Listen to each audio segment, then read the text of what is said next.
thank you so much for joining me. Thanks for having me. Rachel, you have been working as a muralist and an artist since 2017.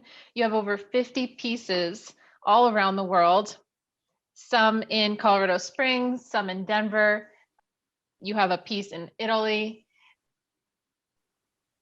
What was your inspiration to start doing artwork and mural work?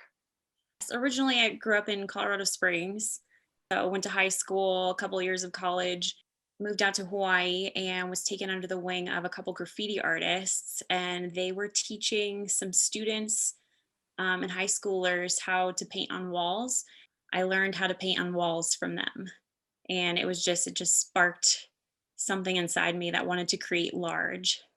Such a huge challenge to take an idea and create such a large piece. It can be inspirational for other people. They can come together and see the artwork on the wall and really more able to like express the culture of the area. Seeing how the land is kept, in specifically in Hawaii, they take care of the aina is what they call it, and it's very important to them and teaching traditions over time. So the way that they teach their students and kids are through storytelling.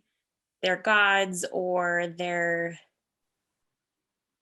I don't know, the culture of their food. And so all of those little intricacies really inspired me to start.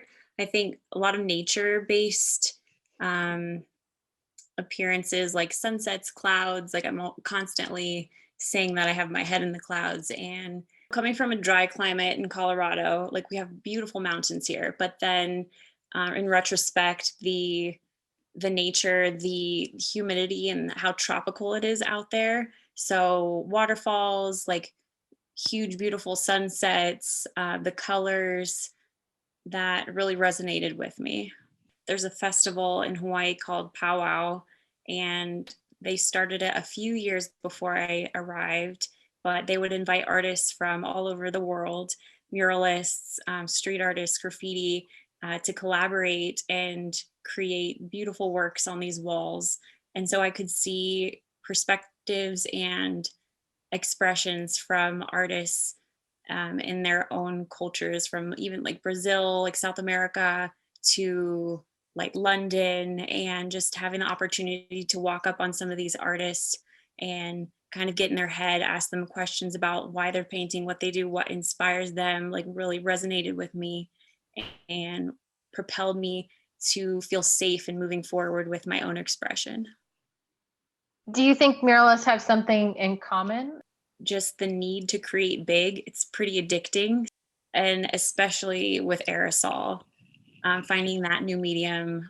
For me, I have little patience when it comes to paint. Like I admire oil painting so much, but spray paint dries so quickly. And if you mess up, you can always cover it with something else. I think that graffiti artists, street artists, like the challenge of painting big is huge. And then not only like the process, but then pulling it off and then what messages that they're trying to convey. I mean, you're creating this piece and anybody can walk up and see it. That's another reason why I love murals, is that I don't have to be confined to a gallery to express my artwork, that anybody in the community can see it and appreciate it and pull what they want from it. Sometimes coming back after a day of painting with a new perspective, something fresh, really helps me, or starting in another area, just because it's such a massive wall that I can work in another area and then come back to wherever my problem was and then like work through the problem. So I love to remind other artists we're our own worst critics. So we see all the little things that we've missed, but then miss the big picture of like this beautiful piece that we've created. Just patience with yourself and the process, trust the process. I was able to watch you do a whole galaxy piece in somebody's apartment. It was just fabulous. And it was, it was, yeah, something I've never seen before.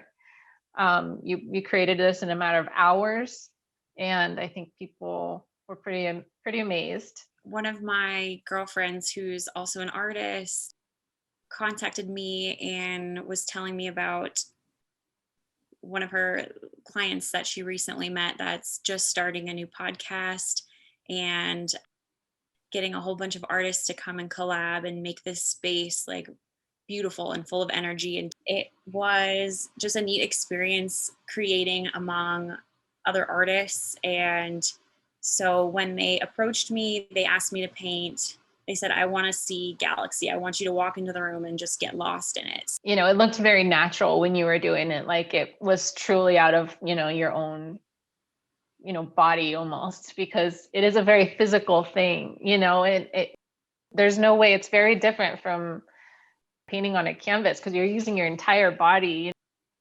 Mm-hmm. So I noticed that from a lot of graffiti artists, actually. They're like, you don't just like paint in small areas. You have to like use your whole body to like pull a line, and lots of things that I'm working on. But what I love about painting landscapes and galaxies is that you don't necessarily need like specific lines. Like you can pull back on the paint and like kind of get the aerosol look to get different textures. The hardest part for me is to sketch before I show the client what I want to do. What I would love to do is just say, I got this. This is kind of what you're looking for. And then show them a couple images and just go for it. Sometimes I notice I'll start and then the piece doesn't look exactly how I'd like it to. But then I'll give myself a couple minutes. And once I come back and focus on the end result, like it just blossoms into what it needs to be. So I've learned patience with myself because sometimes it looks like a blob, but I just know that I just need to keep chiseling away at and creating a beautiful product. What really drives me is the opportunity to paint in festivals. And I know with COVID, it's a little difficult, but at the same time, like it's just kind of me and the wall. So hopefully we'll see more opening up this summer. I love to create for businesses and I love to travel. So startup businesses, just helping them, collaborating with them to like have a vision and like really attract customers to a business that's open to the arts.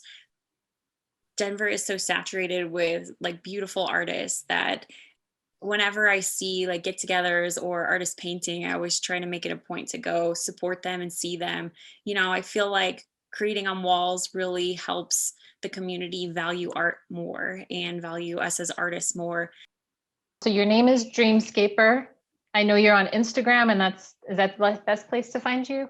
Best place, yes. I have Facebook and some of the other social medias, a website as well, but that's probably the best place to see new works. Once I started painting walls, I realized that I wanted to really like scape dreams. So I love to inspire people. And then the other half of it is just creating like beautiful, kind of mystical, magical creations that's what really like says my name in them. I can't wait to look more at your work. It's eye candy for sure. Thank you so much. And let's stay in touch. Definitely. Thank you.